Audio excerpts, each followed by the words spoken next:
keep sharing the story, keep talking about the hard things, keep affirming other people, and finding ways to make an impact on other people, because you're making a difference whether you know it or not, and all it takes is one person at a time.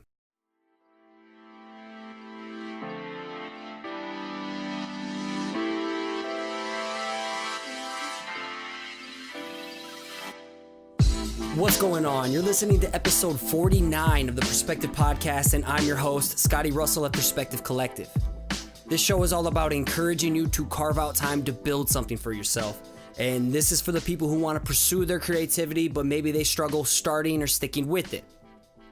So this week's episode is a special episode. I had something else completely written up. I outlined a topic that I was totally going to do, but I recently just attended Creative Works this past week. And honestly, I felt like I need to give you a recap of some of the main things that I took away. And you just need to know about this conference because it is special and it's on the come up. It's 4 years into it. They sold out, I believe, 400 or 450. So that's what this episode's about. It's about finding your people, that creatives are dangerous, and pretty much continue to share your work and keep pushing through those shitty times when, you know, being a creative is hard. So that's what this is going to be about. Let's get into the show.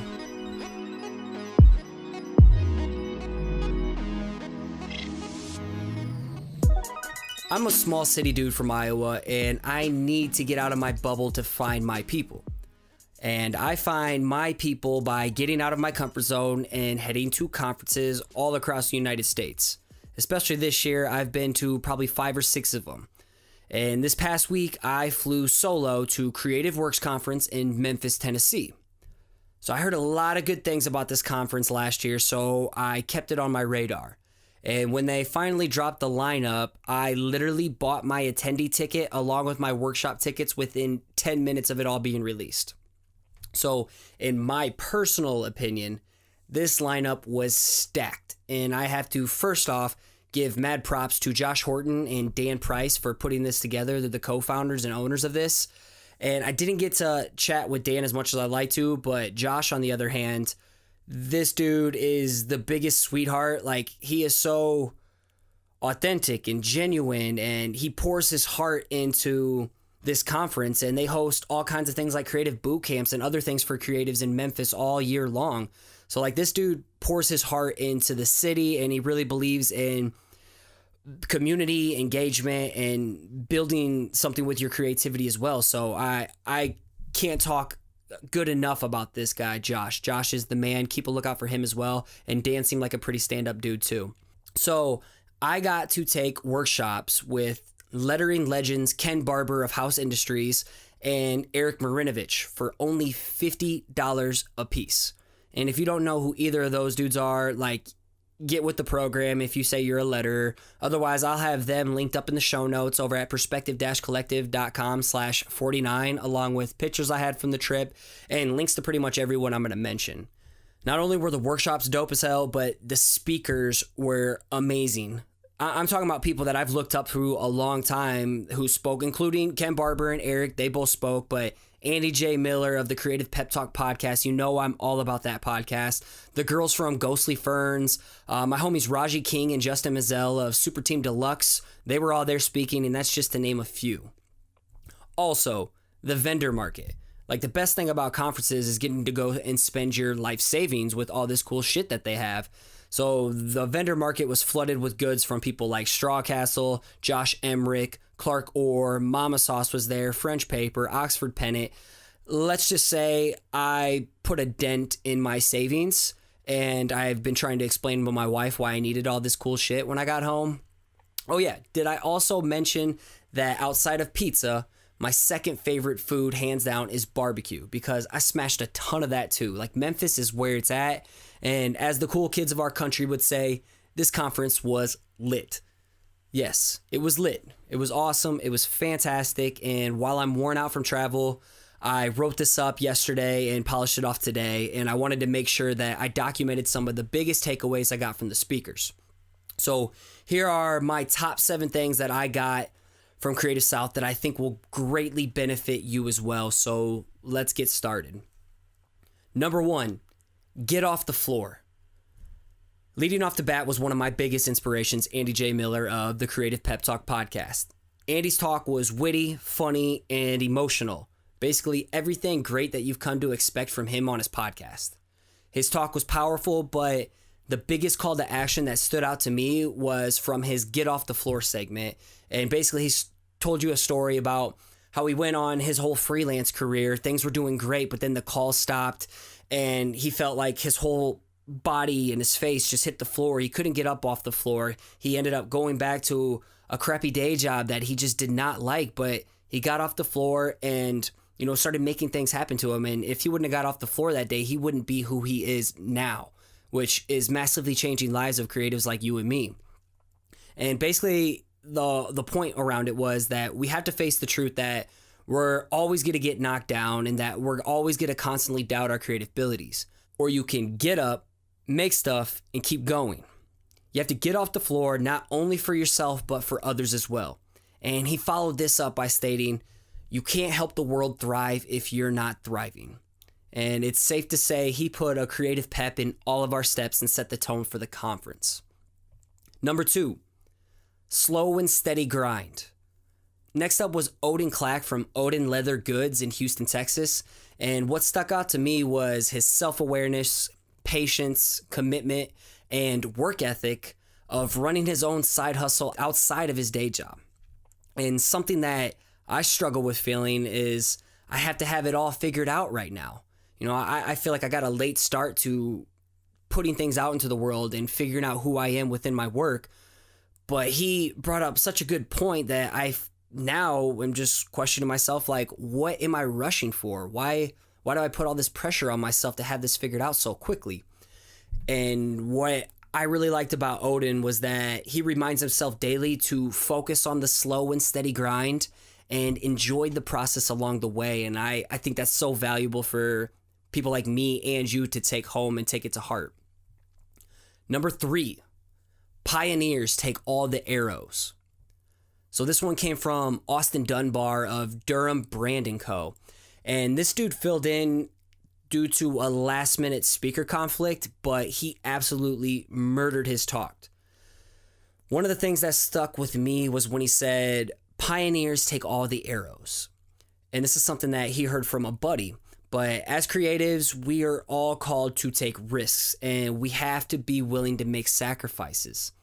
So when you share your work or take a stand for something you believe in, you're putting yourself in the position for people to scrutinize and critique you if they don't understand or accept what you're doing. And as a pioneer, someone who's trying to build something bigger than themselves, it's important to keep pressing on and paving the way for others. And this kind of relates back to what the whole conference theme was creatives are dangerous. We can make and create change. We can use our tools and our gifts for the greater good or for, standing behind something we believe in. So as a pioneer, you're going to take all the arrows, but that's what being a dangerous creative is all about.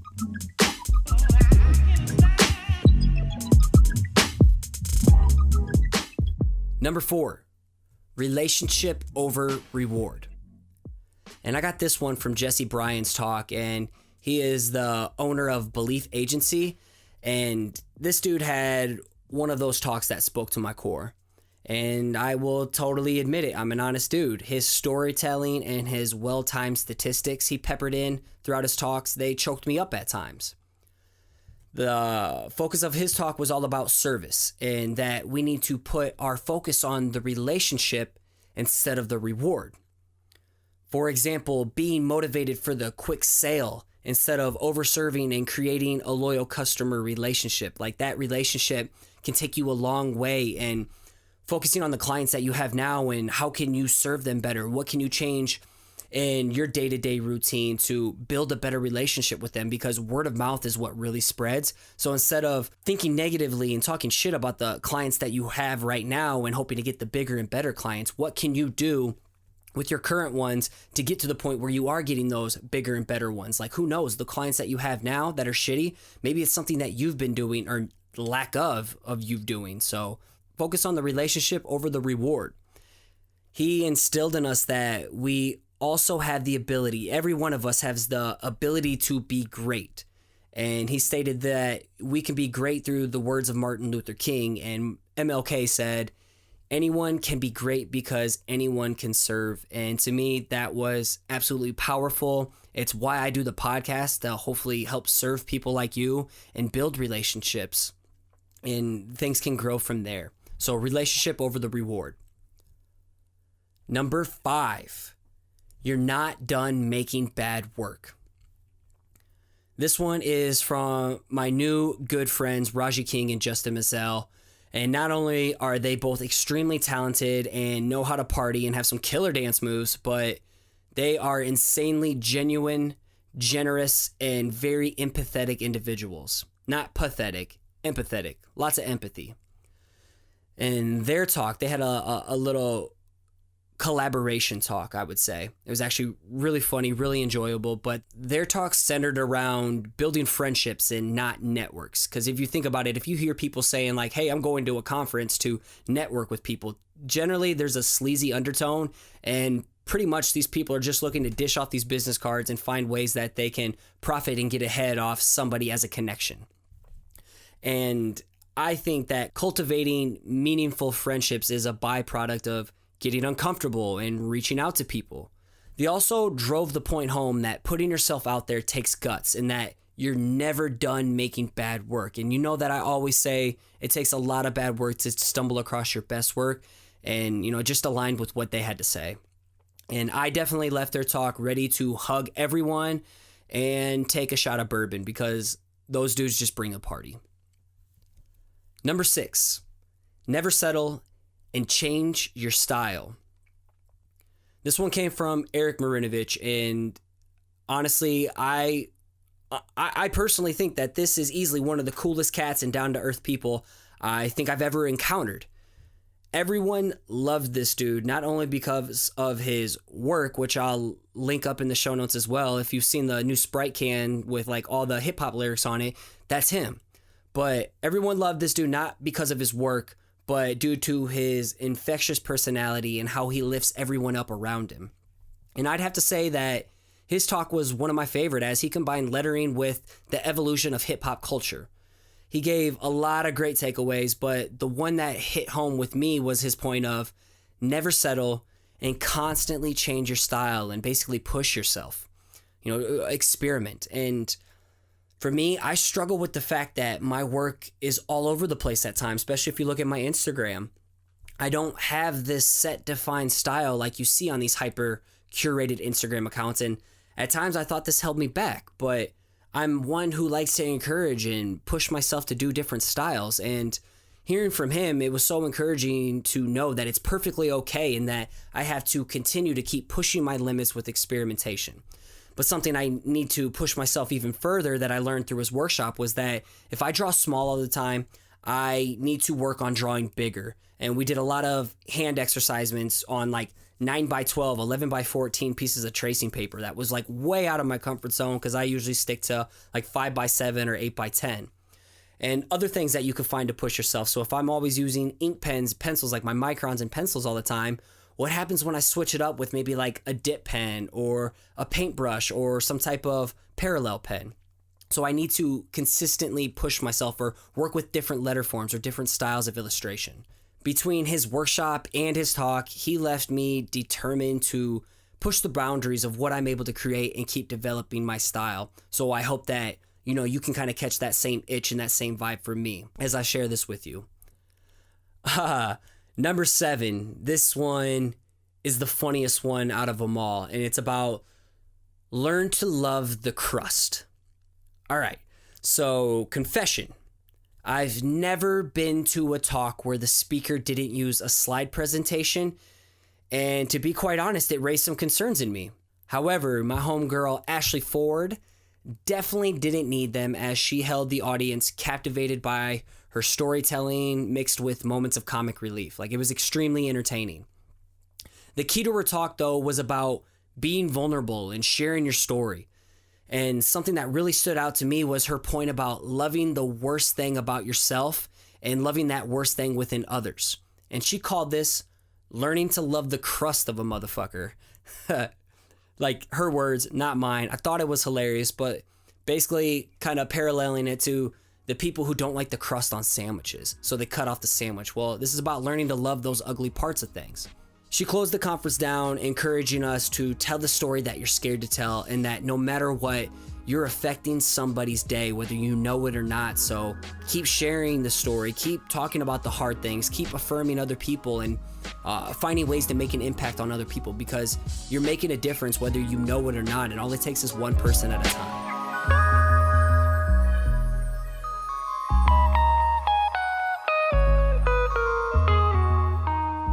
So just to wrap things up, conferences like Creative Works allow you to find your people. If you feel alone with your struggle, or you feel isolated in your own world with no idea how to push your creative career forward, you need to find your people. Okay, this is exactly how I felt 3 years ago. I felt so isolated in my little bubble of Iowa, and I felt like I was all alone in this journey and no idea where to turn until I stumbled across Creative South. You've heard me mention that before.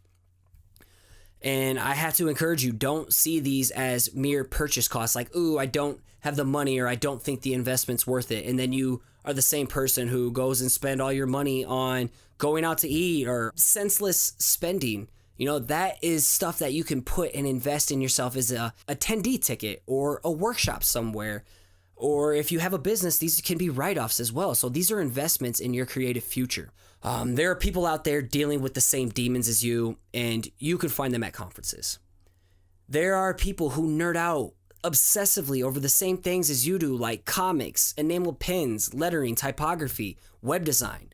All that shit that you nerd out over, you can find your exact same people at conferences and build the relationships.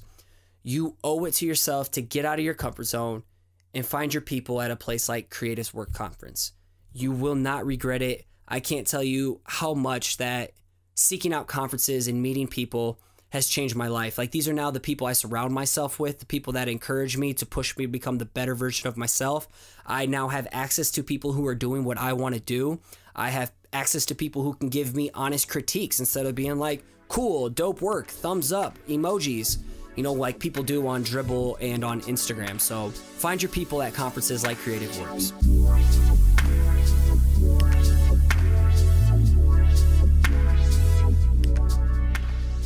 All right, I hope you got some type of value in what I learned from these speakers, like these top 7 things. Like, I got pages full of notes, but those are the ones that really stood out to me that I thought could bring you some value too. I highly recommend looking into this conference or looking into some conference like Creative South. There's Crop Conference. Creative South is in Columbus, Georgia. Crop Conference is in Baton Rouge. I'll actually be speaking at Pop-Up Crop. It's like a satellite version Matt Dawson hosts, and that'll be at Austin, Texas here, November 3rd, I believe. It's Friday, November 3rd. I believe that's the day, but I'll be there then. Gotta look out for these conferences. They seriously change your life. I can't recommend checking something out. It will help you get unstuck and meet the right kind of people in your life that you need to surround yourself with. Real quick, do you want to get a shout out in each episode, or get critiques on your work, or access to small punching episodes, or even discounts in my shop? If so, these are just a few of the things you can access by supporting the show over at patreon.com/perspective podcast with as little as $1, $3, or $5 per episode.